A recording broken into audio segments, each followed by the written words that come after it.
One woman. ఒక్క స్త్రీ. One woman. ఒక్క స్త్రీ destroyed that oppression.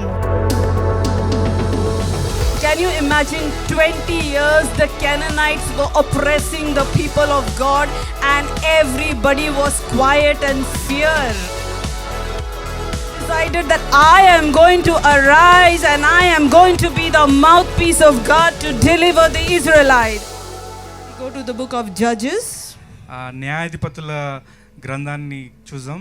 Chapter 4 verse 17 we will read the half part of it. 17వ వచనము దాంట్లో సగభాగం మనం చదువుదాం ఎవరైనా తెలుగులో. You can put your name there. అక్కడ మీ పేరును పెట్టుకోవచ్చు. Here it is written Jael the wife of Heber the Canaanite. అక్కడ ఆ పేరు ఏదైతే రాయబడి ఉందో ఆ పేరు మీదుగా మీ పేరు రాయొచ్చు.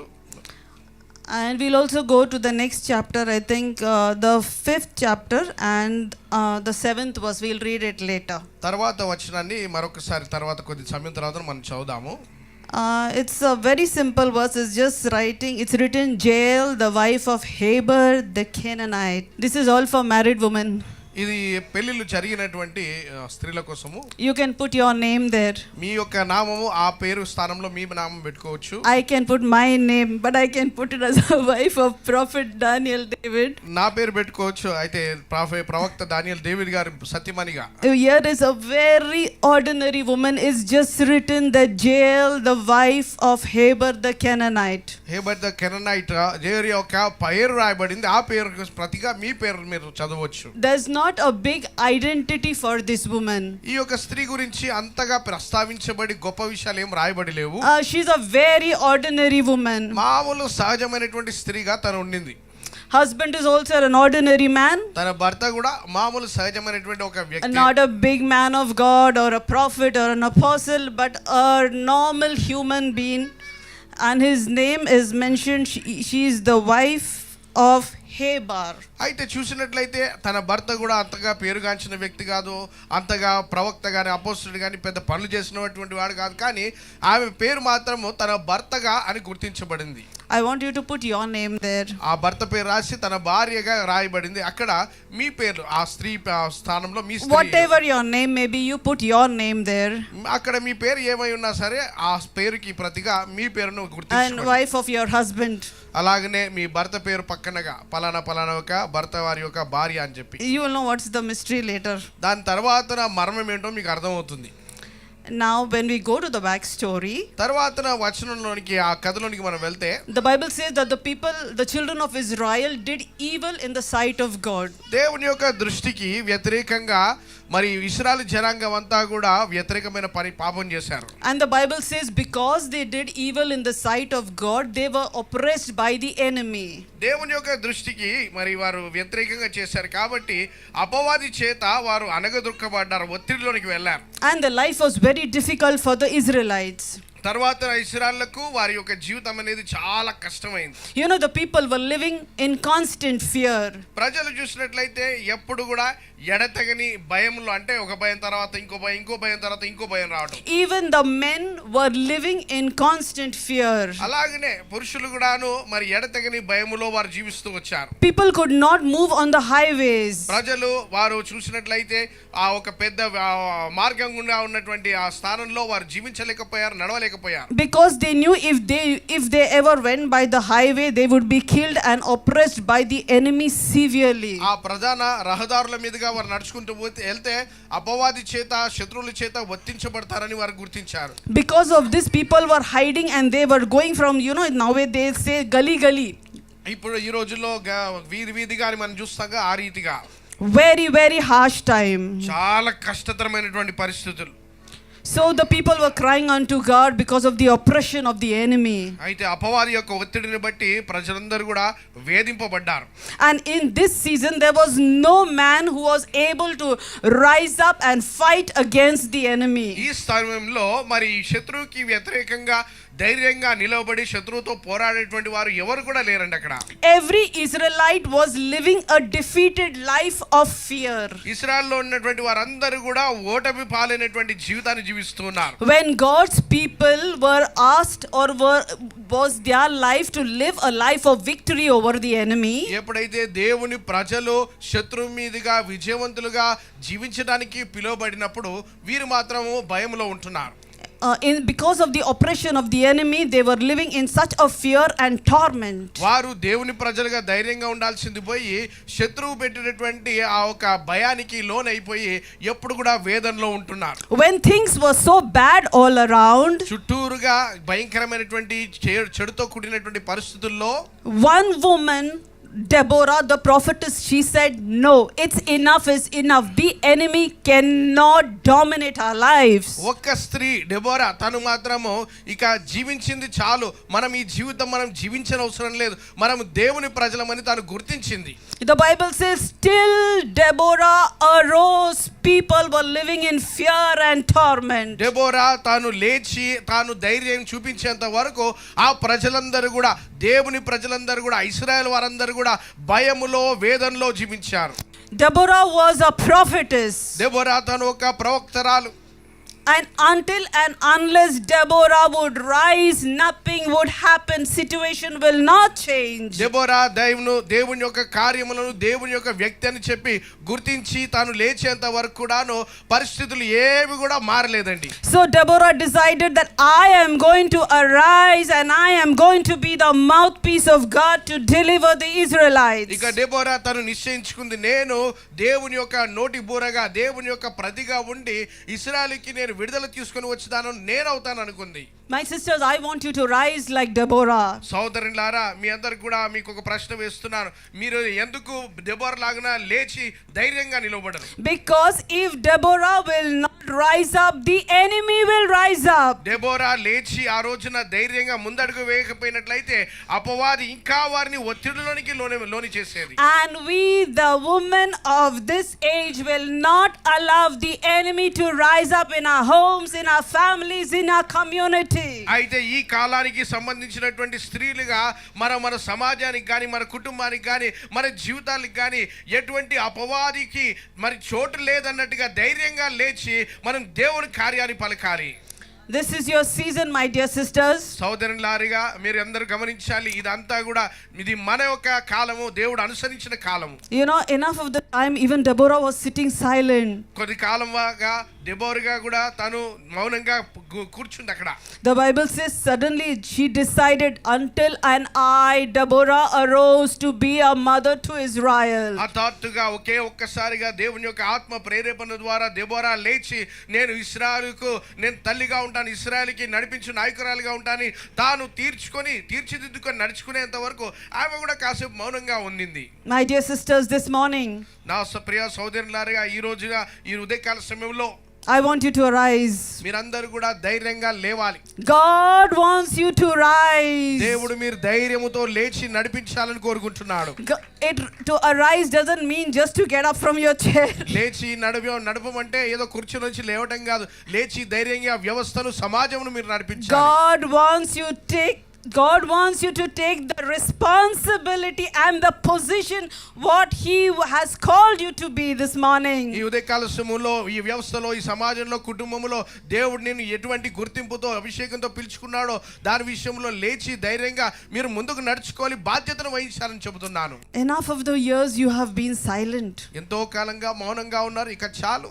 You know, in these two chapters 4 and 5, ఈ 2 అధ్యాయాల్లో 4-5 అధ్యాయాల్లో we see two ladies rising. ఇద్దరు స్త్రీలు వారు ధైర్యంగా లేవటం మనం చూస్తున్నాం. Two ladies conquering the 20 years of oppression of the enemy. అపవాది యొక్క 20 సంవత్సరాల ఒత్తిడిని ఈ ఇద్దరు స్త్రీలు లేచి ధైర్యంగా ఎదుర్కొన్నారు. Can you imagine 20 years the Canaanites were oppressing the people of God and everybody was quiet and fear. 20 సంవత్సరాలుగా ఈ కనానీయులు వారు దేవుని యొక్క ప్రజలను ఒత్తిడిలోనికి, భయంలో నడిపించారు. ఇక ఇద్దరు స్త్రీలు మాత్రం లేచి ధైర్యంగా వారు మాట్లాడుతున్నారు. ఒకసారి ఊహించుకోగలుగుతున్నారా? Amen. Amen. Suddenly one arose. ఒకానొక రోజున ఒకరు లేచారు. She said, it's enough. ఇక చాలు అని అన్నారు. This is not our lives. మన జీవితాలు ఇలాంటివి కాదు. మనం దీని కొరకు పిలువబడలేదు. The devil, the enemy cannot rule over us. అపవాది ఇక ఏ మాత్రం మన జీవితాన్ని ఏల సాగలేడు. We are called to be conquerors. మనం అందరం కూడా ఏలటానికి పిలువబడ్డాం. We are called to trample the enemy and not to tolerate the enemy. మనం ఇంకా అపవాది పెట్టేటటువంటి ఒత్తిడులకు లోను కావడానికి కాదు, కానీ అపవాదిని మనం అణిచివేయడానికి పిలువబడ్డాం.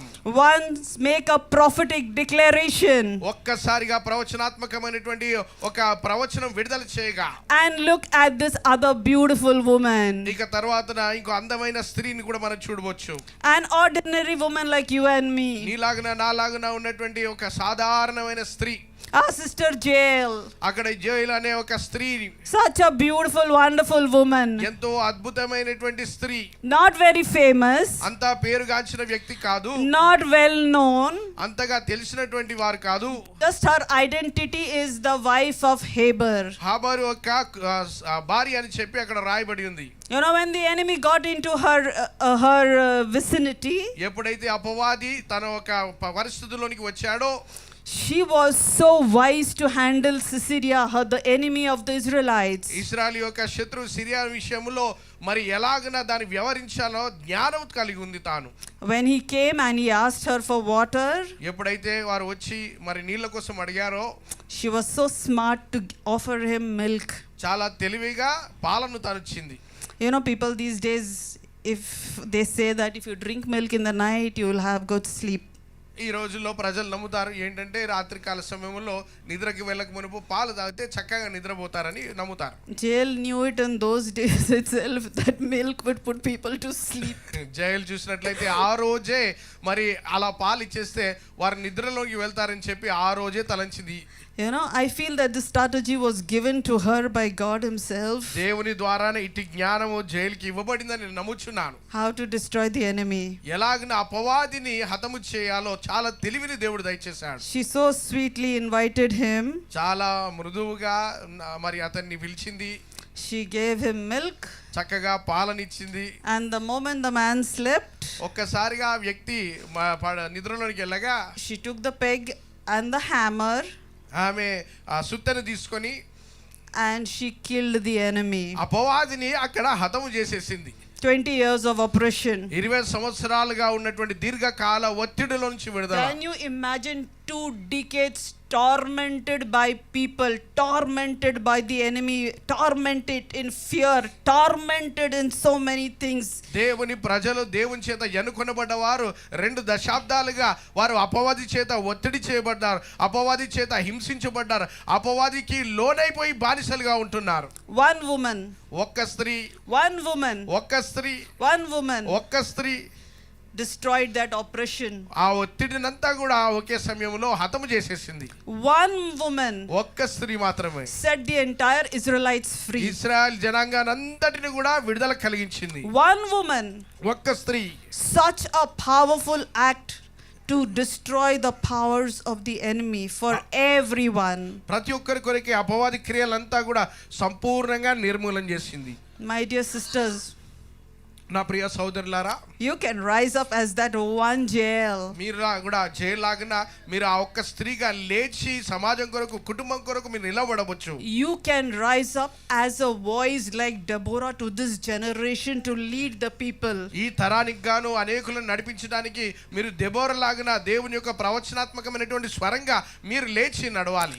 We see it's always the men who are always ranking in front. ఎప్పుడు కూడా పురుషులే ముందుగా ఉండి ప్రవచనాలు చెప్పడం, ముందుగా ఉండి పనులు చేయడం చూస్తూ ఉన్నాం. I'm not putting any male down here.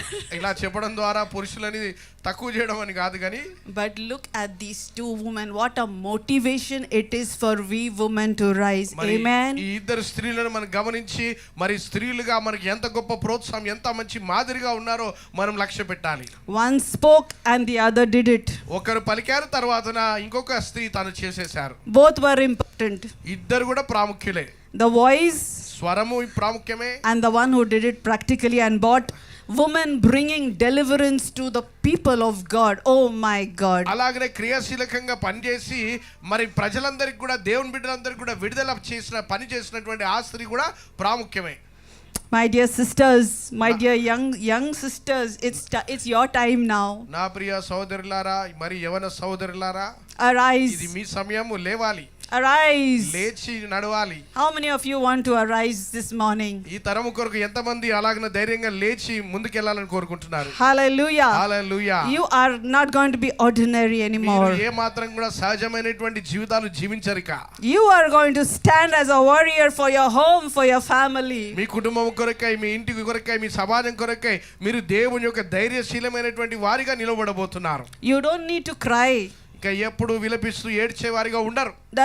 There's an attack of the enemy over your homes, over your families. మీ ఇంటి మీదుగా అపవాది యొక్క దాడి ఏదొచ్చినా ధైర్యంగా నిలబడి వారుగా ఉంటున్నారు. When you arise, మీరు ఎప్పుడైతే ధైర్యంగా లేచి ఉంటారో you will subdue the enemy. అపవాదిని సంపూర్ణంగా లోబర్చుకుంటారు. God is looking for you, my dear sisters. నా ప్రియ సోదరులారా, అలాంటి వారి కొరకు దేవుడు ఎదురు చూస్తున్నారండి. God is looking for you, my young sisters. యవన స్త్రీలు ఏదైతే ఉన్నారో ఇక్కడ దేవుడు మీ కొరకు కనిపెట్టుకొని ఉన్నారు. He is waiting for you to rise and be the voice to this nation. మీరు లేచి దేశానికి కొరకే దేవుని స్వరంగా ఉండాలని దేవుడు ఎదురు చూస్తూ ఉన్నారు. You are the one who can set so many people free.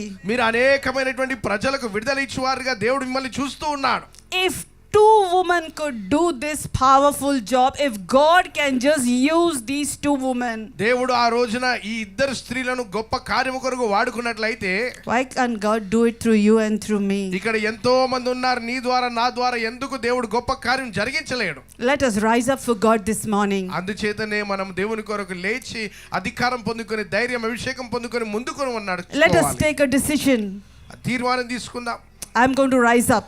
నేను లేచి ముందుకెళ్తాను. I'm going to set the people free by my words. నేను బాధ్యత తీసుకొని నా మాటల ద్వారా, స్వరము ద్వారా నేను అనేకులకు విడుదల కలిగిస్తాను. I'm going to sit in the feet of God. I'm going to pray for souls. నేను దేవుని పాదాల చెంత చేరి అనేక ఆత్మల కొరకు ప్రార్థన చేస్తాను, విజ్ఞాపన చేస్తాను. Hallelujah. Hallelujah. Shall we close our eyes? కళ్ళు మూసుకొని ప్రార్థనలు కనిపెడదాం. All who have taken the decision this morning. ఎవరెవరైతే ఈ యొక్క మరి సన్నివేశాన్ని విని తీర్మానం చేసుకుంటున్నారో ఈ రోజున, Father, I want to rise up for you. అయ్యా నీ కొరకు బాధ్యతను వహించాలనుకుంటున్నానయ్యా. I want to be a mouthpiece of God in this season. ఈ కాలానికై తండ్రి, ఈ తరానికై దేవుని స్వరంగా నేను ఉండాలని కోరుకుంటున్నాను. My dear sisters, if you don't rise, it will pass on. That grace will pass on to somebody నా else. ప్రియ సహోదరులారా గమనించండి, మీరు ఈ బాధ్యతను వహించకపోతే ఈ బాధ్యత, ఈ కృప ఇంకొకరికి వెళ్ళిపోతుంది. That grace which is upon you, let it not pass by you. ఈ బాధ్యతతో కూడినటువంటి ఈ కృప మిమ్మల్ని దాటి వెళ్ళనివ్వకుండా మీరే ఆ బాధ్యతను వహించినట్టుగా ఉండాలి. This morning, open your mouth and tell God, ఈ ఉదయకాల సమయంలో మీరు నోరు తెరిచి దేవునితో మాట్లాడండి, పలకండి. Father, use me. తండ్రి నన్ను వాడుకో నాయనా. Father, use me this morning. తండ్రి ఈ ఉదయకాల సమయంలో నా జీవితాన్ని కూడా ఈ స్త్రీల వలె వాడుకో నాయనా. Open your mouth, my dear sisters, and tell Jesus, here I am, Father. ప్రియ సహోదరులారా, మీ నోరు తెరిచి ఇదిగో తండ్రి నేను ఇక్కడ ఉన్నాను, మీ సన్నిధిలో ఉన్నారని చెప్పండి. Anoint me this morning, Lord. ఈ ఉదయకాల సమయంలో నన్ను అభిషేకించు నాయనా. Fill me with your Holy Spirit this morning, ఈ ఉదయకాల Father. సమయంలో నీ పరిశుద్ధాత్మని చేత నన్ను నింపండి నాయనా. Oh, I need your strength to do this. అయ్యా ఇటు కార్యము బాధ్యత వహించడానికి నీ ధైర్యము కావాలి, నీ అభిషేకము కావాలి. I need your wisdom as how to move about, నీ Father. బలము, నీ జ్ఞానము నాకు ముందుకు వెళ్ళటానికి కావాలి నాయన. Father, I humble myself this morning before you. అయ్యా మీ సన్నిధిలో నన్ను నేను తగ్గించుకుంటున్నానయ్యా. Grant me that grace, Father. అట్టి కృపను నాకు దయచేయండి ప్రభువా. Make me your mouthpiece. అయ్యా మీ యొక్క నోటి బూరగా, నీ స్వరంగా నన్ను వాడుకో. To be the voice of God, to be the voice of comfort and strength to your people. ఈ తరానికి, ఈ ప్రజలకు ప్రభువా దేవుడు ఆదరణ ఇచ్చే స్వరముగా, ధైర్యమును పంచిపెట్టే స్వరంగా మమ్మల్ని వాడుకోనండి. Use me as a deliverer to families this morning. అనేక కుటుంబాలకు విడుదల కలిగించే వారిగా నన్ను వాడుకో నాయనా. God, I'm your choice. అయ్యా నీవు నన్ను ఎన్నుకొని ఉన్నావు. You have chosen me. నీవే నన్ను ఎన్నుకొని ఉన్నావు ప్రభువా. I'm not just going to be seated here. ఇక ఏ మాత్రం కూడా అలా నేను కూర్చోను నాయనా, ఏడుస్తూ కూర్చోను ప్రభువా. I'm not going to be silent anymore. ఇక ఏ మాత్రం అన్ని చూస్తూ మౌనంగా ఉండబోను నాయనా. I'm taking my position this morning to arise for you, Lord. నా స్థానాన్ని నేను పొందుకొని నీ కొరకై ధైర్యంగా లేచి బాధ్యతను వహించాలని కోరుకుంటున్నానయ్యా. And by your help, I am going to subdue every enemy. అయ్యా నీ సహాయము ద్వారా అపవాదిని సమస్తము కూడా నేను లోబర్చుకొని పోతున్నాను. Let your son Jesus be glorified through me. నీ కుమారుడైన యేసు నా ద్వారా మహిమపరచబడును గాక. In everything what I do, let Jesus alone be అయ్యా glorified. నేను చేసే కార్యములన్నిటి ద్వారా యేసే మహిమ పొందుకొనును గాక. Say, Father, I thank you for using me. తండ్రి నన్ను వాడుకొని పోతున్నందుకే వాడుకుంటున్న విధానం బయట నీకు వందనాలు. Just lift up your hands and say, Father, I thank you for I am chosen by you. అందరు రెండు చేతులు పైకెత్తి పెట్టుకొని అయ్యా నన్ను ఎన్నుకున్నందుకే నీకు వందనాలు కృతజ్ఞతలు చెల్లించండి. I thank you, Lord Jesus. నీకే వందనాలు తండ్రి. In Jesus' name. యేసు నామములో ప్రార్థిస్తున్నాం. Amen. Amen. Amen. Amen. Amen. So, my dear sisters, నా ప్రియ సహోదరులారా you are rising. మీరందరూ ధైర్యముగా బాధ్యతను తీసుకొని పోతున్నారు. You are rising. మీరు లేచి బాధ్యతను వహించబోతున్నారు. Amen. Amen. Amen. Amen. God bless all of you. దేవుడు మీ అందరిని దీవించును గాక.